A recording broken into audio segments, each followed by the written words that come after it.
Αμετανόητοι ψεύτες, ονειροκλέφτες στη λογική μου βιάζουν, το μυαλό μου παραδιάζουν.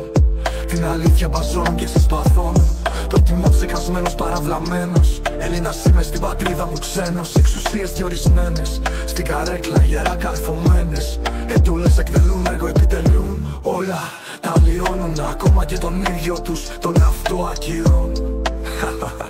Δικαιοσύνη σταμάτα, μη μου το παίζεις τυφλή, αφού είσαι ανοιχτομάτα. Όπου φτωχός κι η μοίρα που λέει πάρει μια χρόνια τη λέω.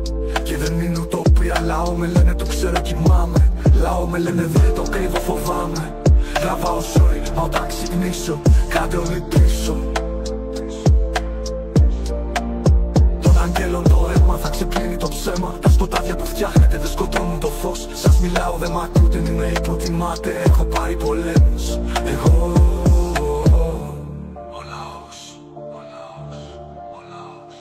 Αμετανόητοι ψεύτες, ονειροκλέφτες στα δελτία παπαγάλοι που μου φέρνουνε ζάλι. Στη Βουλή δεν πατάνε, την νοημοσύνη μου υποτιμάνε. Και μιλούν για ολομέλειες και για γέλια. Μόνο η καρέκλα έχει αξία πια, άμα μάξω στοιχεία. Υπεύθυνοι, ανεύθυνοι, καμιά τιμωρία. Κι όσα είπα, άδικα είπα, δεν έχουνε τσίπα. Φτιάχνουν παιδεία, φτιάχνουν υγεία. Μα τα παιδιά τους τα στέλνουν σαν να σχολίασε. Ιδιωτικά νοσοκομεία που φτωχός κι η μοίρα του λέει μια παροιμία.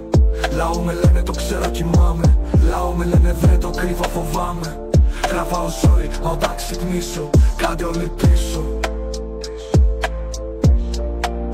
Των αγγέλων το αίμα θα ξεπλύνει το ψέμα. Τα σκοτάδια που φτιάχνετε δεν σκοτώνουν το φως. Σας μιλάω δεν μ' ακούτε, μη με υποτιμάτε. Έχω πάρει πολέμους, εγώ.